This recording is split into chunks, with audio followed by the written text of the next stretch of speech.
कुछ भेजते हैं, ठीक है, चंद्रमा में भेजते हैं, आसमान तक पहुंच जाते हैं लोग, तो आप बताइए कि ईवीएम हैक नहीं हो सकते, क्या ईवीएम में काम नहीं हो सकते? देखिए तमाम सवाल होते हैं और पुरानी रिकॉर्ड यही कहते हैं कि ये लोग खरीदने में ये लोग उस्ताद है और ये लोग लेकर भी सकते हैं ये चीजें। अरविंद केजरीवाल जो है वो ये लोग दाल दाल और पात पात, ठीक है, तो ये अगर बीजेपी दाल दाल जाएंगे तो अरविंद केजरीवाल पात पात जाते हैं, क्योंकि अब इस देश के अंदर ऐसी एक पार्टी यही है, अरविंद केजरीवाल की पार्टी, आम आदमी पार्टी है, जो बीजेपी को सही तरीके से टक्कर दे रहा है, चाहे वो सोशल मीडिया की तरफ से हो, चाहे वो मैदान में हो। बाकी पार्टियां तो बिल्कुल ही ऐसा हो गया जैसे चद्दर ओढ़ के सो रहे हैं। लेकिन सबसे बड़ी बात करें तो दिल्ली में तो मुझे जितना लग रहा है अरविंद केजरीवाल का ही सरकार बनेगा।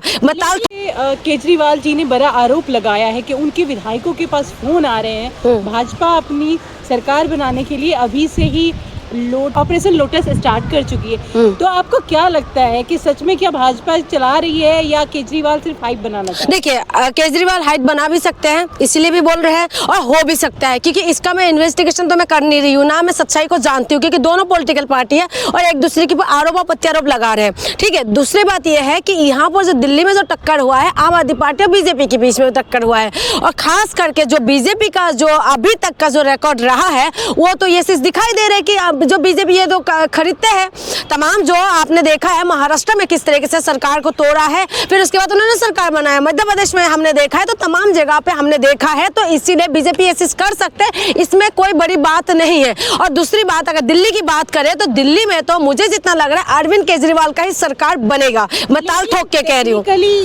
मतलब जब वोटिंग अभी काउंटिंग हुई नहीं है, लेकिन इससे पहले कैसे भाजपा 15 सीट को ही टारगेट करके बोल रही है, क्या इसमें कोई गड़बड़ झाला है क्या?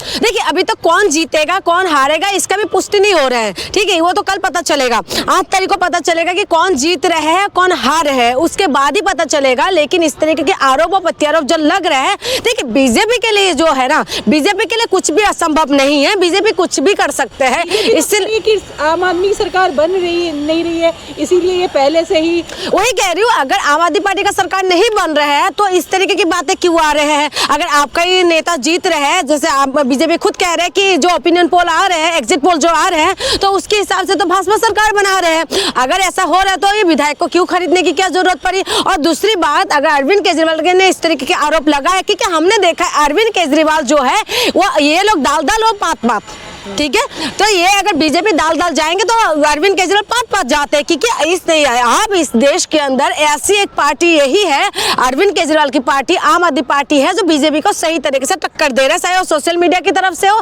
चाहे वो मैदान में हो। बाकी पार्टियां तो बिल्कुल ही ऐसा हो गया जैसे चद्दर ओढ़ के सो रहे हैं। लेकिन सबसे बड़ी बात यह है कि जिस तरीके के आरोप प्रत्यारोप लगा रहे हैं, इसमें मैं कोई पुष्टि तो कर नहीं रही हूँ, इसलिए मैं कंफर्म नहीं बता सकती हूँ कि क्या है। लेकिन जो भाजपा का जो पुरानी रिकॉर्ड है, पुरानी रिकॉर्ड यही कहते हैं कि ये लोग खरीदने में ये लोग उस्ताद है और ये लोग लेकर भी सकते हैं ये चीजें। सबसे बड़ा सवाल ये है कि पहले इलेक्शन स्टार्ट होने से पहले वोटर लिस्ट में नाम काटने का मुद्दा सामने आया, हाँ। रोहिंग्या का मामला सामने आया, अब एमएलए खरीदने का आ रहा है।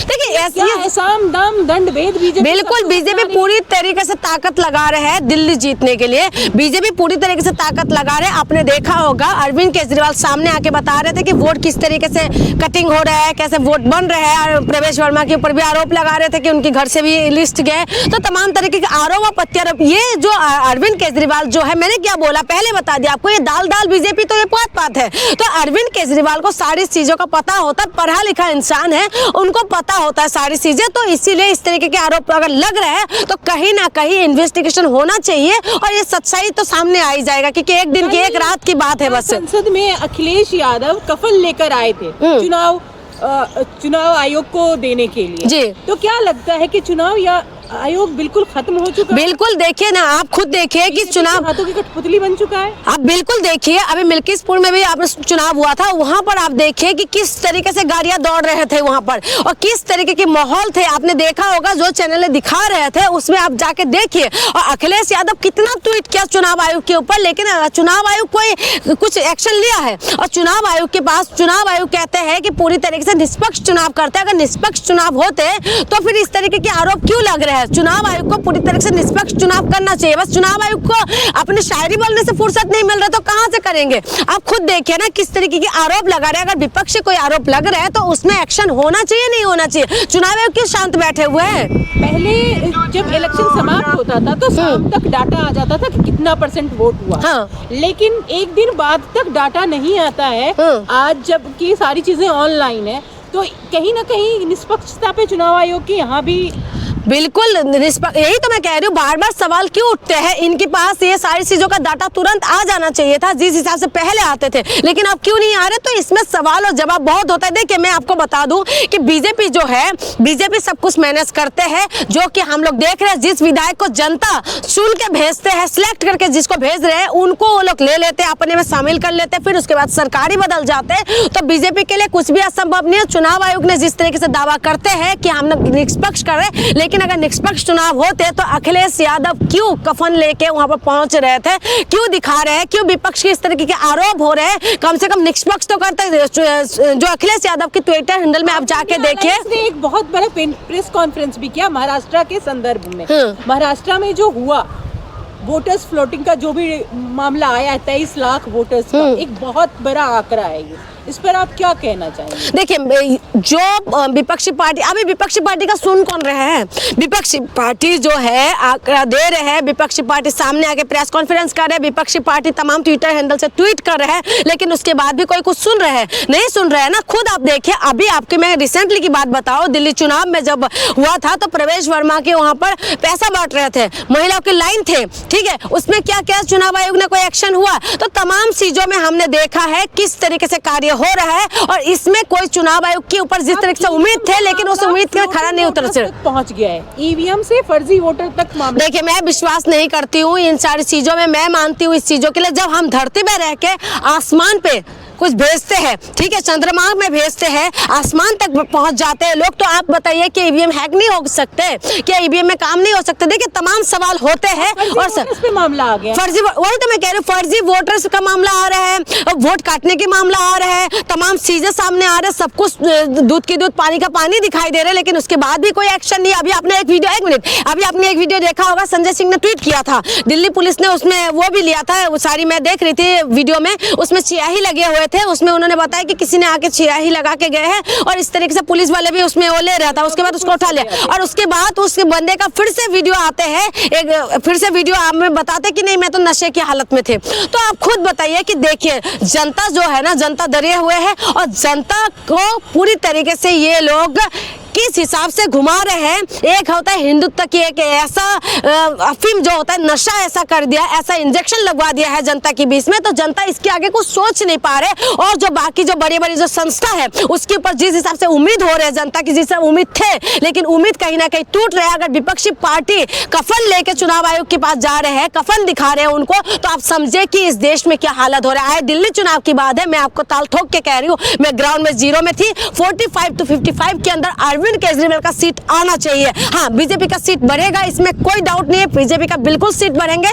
लेकिन सरकार अरविंद केजरीवाल का ही बनना चाहिए। अगर इस तरीके के कोई जोड़ तोड़ कुछ ना हो तो, लेकिन उसके बाद भी मैं ये कह रही हूँ कि बीजेपी कुछ भी कर सकते हैं, इसमें कोई डाउट नहीं है। मतलब अब क्या लगता है कि विपक्ष का सड़कों पे आना ही बाकी रह गया? बिल्कुल, अब विपक्ष देखिए, विपक्ष बहुत कमजोर है हमारे देश की जो विपक्ष है। आप खुद, मैं एक एग्जांपल बताती हूँ, अभी कुछ दिन पहले कोलकाता के अंदर एक महिला के साथ जो रेप हुए थे, उस वक्त बीजेपी कोलकाता में विपक्ष में है तो पूरी तरीके से मैदान में थे, और मीडिया जो चातुकार मीडिया है, मीडिया इनके साथ दे देते हैं। लेकिन बीजेपी की एक चीज अच्छे है कि बीजेपी विपक्ष का रोल बहुत अच्छे से निभाते हैं, और देखिए उस बेटी को न्याय मिलना भी चाहिए, उसमें तुरंत एक्शन हुआ भी था। वहां पर विपक्ष में कौन था? बीजेपी थे। लेकिन बाकी जो जगह पे जो विपक्ष को इतना बड़े बड़े मुद्दा मिलते हैं, लेकिन विपक्ष का कोई मतलब ही नहीं बनता, विपक्ष थोड़ा बहुत हाई हुल्ला कर दिया, सोशल मीडिया में ट्वीट कर दी, बस इनका खत्म हो गया। लेकिन विपक्ष जिस हिसाब से मैदान में उतरना चाहिए उस हिसाब से विपक्ष मैदान में नहीं है। बीजेपी विपक्ष में अच्छा रोल निभाते हैं, लेकिन जब सत्ता में है तो बीजेपी उस हिसाब से काम नहीं करते जो जनता की उम्मीद है।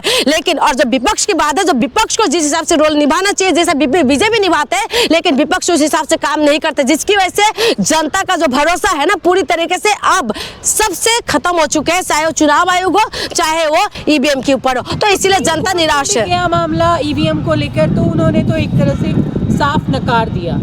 तो लगता है अब जो फ्लोटिंग वोटर्स का मामला आया है, फर्जी वोटर्स का मामला आया है, 23 लाख एक बहुत बड़ा आंकड़ा, इस पे क्या सुप्रीम कोर्ट में कुछ हो पाएगा? देखिए, हमारी तो उम्मीद है सुप्रीम कोर्ट एक्शन लेंगे, क्योंकि उम्मीद लास्ट में किससे टिके रहते हैं? सुप्रीम कोर्ट से टिके रहते हैं। तो मेरी उम्मीद है, मैं अभी भी विश्वास करती हूँ सुप्रीम कोर्ट के ऊपर, लेकिन उम्मीद है कि कुछ तो होगा। लेकिन जिस हिसाब से उम्मीद होना चाहिए उस हिसाब से मेरी कहीं ना कहीं उम्मीद इसीलिए टूट रहा है, क्योंकि अभी देखिए महाकुंभ में जो हुआ था उसमें याचिका लगे थे सुप्रीम कोर्ट के पास, लेकिन सुप्रीम कोर्ट ने उसमें सुनवाई नहीं करी और निचले अदालत में जाने के लिए बोला। तो हमारी माननीय सुप्रीम कोर्ट के ऊपर भरोसा है और मेरी विश्वास है कि माननीय सुप्रीम कोर्ट सारी मामला चाहे विपक्ष लेके जाए चाहे पक्ष लेके जाए, निष्पक्ष उसमें सुनवाई करते हैं और मेरी उम्मीद है कि माननीय सुप्रीम कोर्ट जरूर अच्छा